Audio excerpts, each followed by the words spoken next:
بسم اللہ الرحمن الرحیم۔ خونی شیطان قسط نمبر 13۔ سدرا اپنے ہاتھ صاف کرتی کمرے میں داخل ہوئی جدھر سراج اور رہبر پہلے سے موجود تھے۔ ان کو پارک سے لوٹے کافی دیر ہو چکی تھی۔ سدرا رات کا کھانا خود بنا رہی تھی اور اب کھانا لگا کر ان لوگوں کو یہ کہنے کمرے میں آئی کہ وہ کھانا کھا لیں۔ جب سدرا کمرے میں داخل ہوئی تو پورا کمرہ تہس نہس ہوا پڑا تھا۔ بیڈ کی چادر الٹی پھلٹی ہو رہی تھی۔ ان دونوں کے کہکوں سے پورا کمرہ گونج رہا تھا۔ دراصل سراج رہبر کے ساتھ کھیل رہا تھا۔ پورا کمرہ تباہ کرنے کے بعد اب وہ دونوں بیڈ پر آ گئے تھے۔ اس کی تباہی مچانے وہ دونوں ہر چیز سے بے نیاز ایک دوسرے کے ساتھ ہی مگن تھے۔ سدرا نے جب کمرے کی حالت دیکھی تو اپنا سر پکڑ کے رہ گئی، مگر ان دونوں باپ بیٹے کا پیار دیکھ کر اس کو بہت اچھا لگا۔ سراج لیٹا تھا اور رہبر اس کے اوپر چڑھا ہوا تھا۔ میں نے سوچا نہیں تھا ویسے میرے اکڑو سے سراج آپ اتنے سویٹ بھی ہو سکتے ہیں۔ وہ سوچ میں ڈوبی ان دونوں کو دیکھ کر محظوظ ہو رہی تھی۔ اب وہ دونوں پنجہ لڑا رہے تھے۔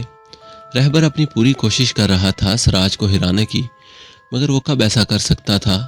سراج بھی کچھ دیر تفریح کی خاطر اس کو جیتنے نہیں دے رہا تھا۔ رہبر کبھی اپنے دونوں ہاتھوں کا استعمال کرتا، کبھی کھڑا ہو کر زور لگانے لگتا تو کبھی لیٹ کر، اور سراج اس کی ان معصوم حرکتوں پر مسلسل ہنسے جا رہا تھا۔ سدرا اب وہیں پڑی ایک کرسی پر بیٹھ گئی اور ان دونوں کو دیکھ کر مسکرا رہی تھی۔ ایک منٹ ڈیڈ، رہبر یہ بول کر بیڈ سے اترا اور سدرا کے پاس آیا۔ دیکھیں، میں کھیل میں ہار رہا ہوں، آپ میری مدد کریں۔ سدرا رہبر کی بات پر پریشان سی ہو گئی۔ اس سے پہلے وہ رہبر کو انکار کرتی، رہبر اس کا ہاتھ پکڑ کر باقاعدہ کھینچنے لگا تھا۔ سدرا کو بچے کی دل آزاری کرنا ٹھیک نہ لگا تو اس کے ساتھ ہو لی۔ اب رہبر نے سدرا کا ہاتھ سراج کے ہاتھ میں تھما دیا اور خود ان کے ہاتھوں پر زور ڈالنے لگا۔ اوہ بے ایمانی، یہ تو غلط ہے، بے ایمان کہیں کے، سراج شرارت سے بولا، جس پر رہبر کھلکھلا کر ہنسنے لگا۔ اب وہ اور سدرا دونوں مل کر پوری زور آزمائی کرنے لگے تھے اور رہبر کے ساتھ ساتھ سدرا بھی بالکل چھوٹے بچوں کی طرح کھیل میں مگن ہو گئی تھی، اس بات سے بے خبر کہ کوئی محبت بھری نظروں سے اس کو دیکھ رہا ہے۔ سراج کا پورا دھیان کھیل پر سے ہٹ کر اب سدرا کی طرف ہو گیا تھا۔ وہ اس کو گہری نگاہوں سے دیکھ رہا تھا اور اس کو دیکھتے دیکھتے کہیں کھو سا گیا تھا۔ اس نے اب اپنا ہاتھ ڈھیلا چھوڑ دیا۔ ہم جیت گئے، رہبر کی پرجوش آواز کمرے میں گونجی اور وہ بیڈ پر اچھلنے لگا۔ پھر اس نے خوشی سے سدرا کا گال چوم لیا۔ وہ چہک کر بولا تھا، جس پر سدرا نے بھی پیار سے اس کا گال چوم لیا تھا۔ سراج ابھی تک سدرا کو دیکھنے میں محو تھا۔ آپ ہار گئے۔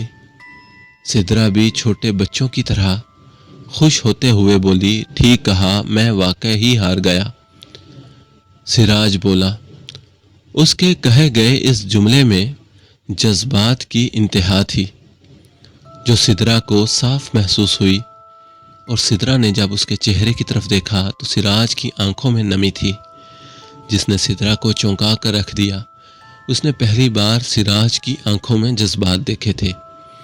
آج سے پہلے سراج کا یہ روپ اس نے کبھی نہ دیکھا تھا۔ پھر کچھ دیر بعد سراج خود پر قابو پاتا وہاں سے اٹھ کر ٹیرس کی طرف بڑھ گیا۔ وہ ایک دم ہی بالکل سنجیدہ ہوا تھا۔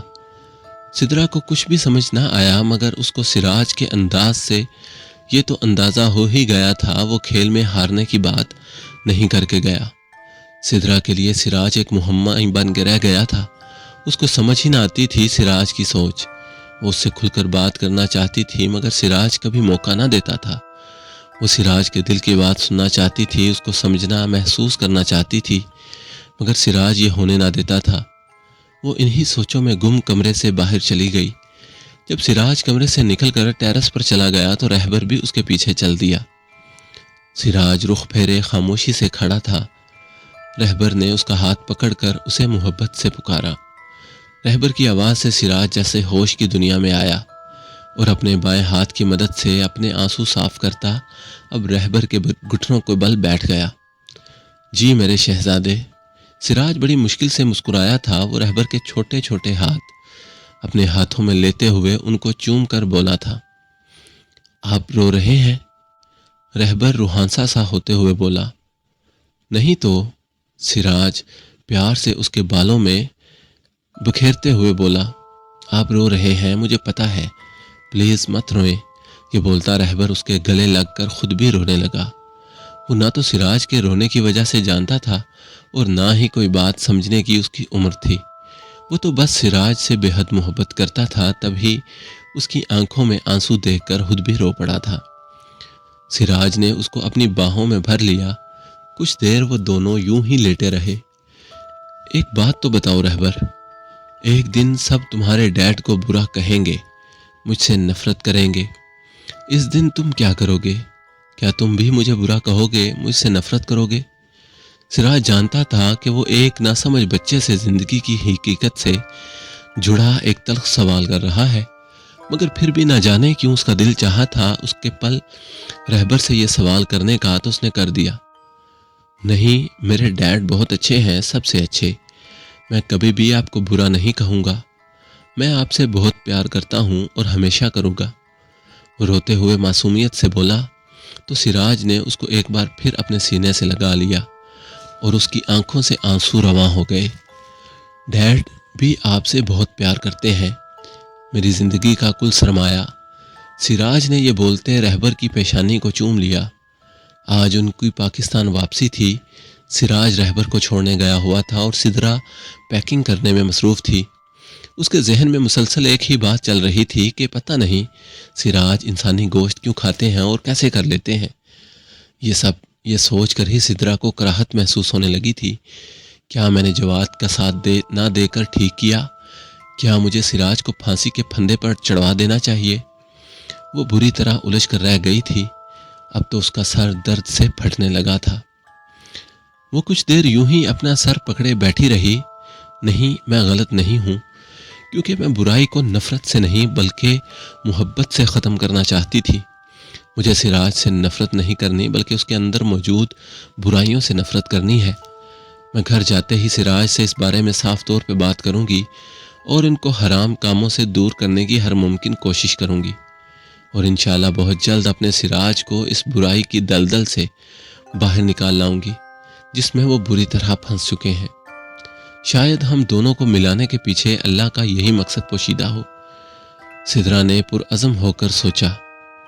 اب اس کا دماغ سکون میں آ چکا تھا۔ جاری ہے۔